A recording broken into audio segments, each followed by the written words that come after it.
আসসালামু আলাইকুম। সুপিয়া রান্নাঘরে আপনাদের সবাইকে স্বাগতম। আজ নতুন একটা রেসিপি নিয়ে আসলাম আপনাদের মাঝে। আমার যতটুকু আটা নেওয়ার আমি ততটুকু পরিমাণ নিতেছি। আপনাদের যতটুকু পরিমাণ নেওয়ার ততটুকু পরিমাণে আটা নিতে পারেন। তো আমার নেওয়া শেষ হয়ে গেছে আটা। এখন আমি লবণ অ্যাড করতেছি পাঁপড়টা টেস্টির জন্য।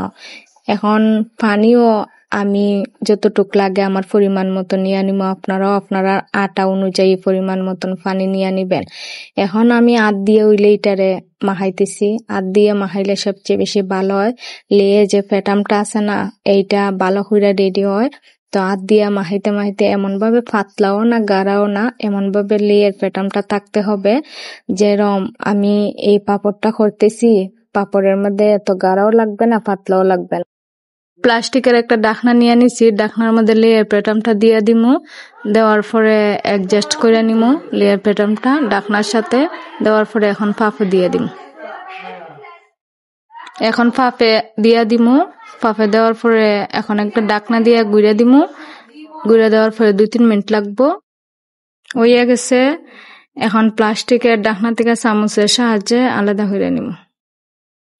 আটার প্যাটামটা এভাবে মাখাইতে হইব, ভালো করে মাখাইয়া নিতে হইব। হাতের মধ্যে তেল দিলে আটার প্যাটামটা যে আছে এটা লাগে না হাতে।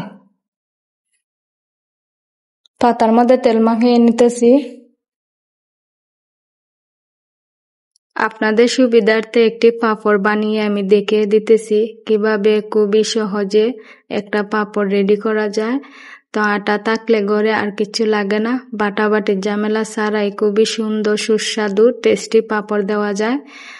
সবাই আমার জন্য দোয়া করবেন আর সবাই ভালো থাকবেন। আর আমার চ্যানেলটা সাবস্ক্রাইব করবেন, লাইক কমেন্ট করবেন, আমার পাশে থাকবেন। আর সবাই আমার জন্য, এই যে পাঁপড় হয়ে গেল।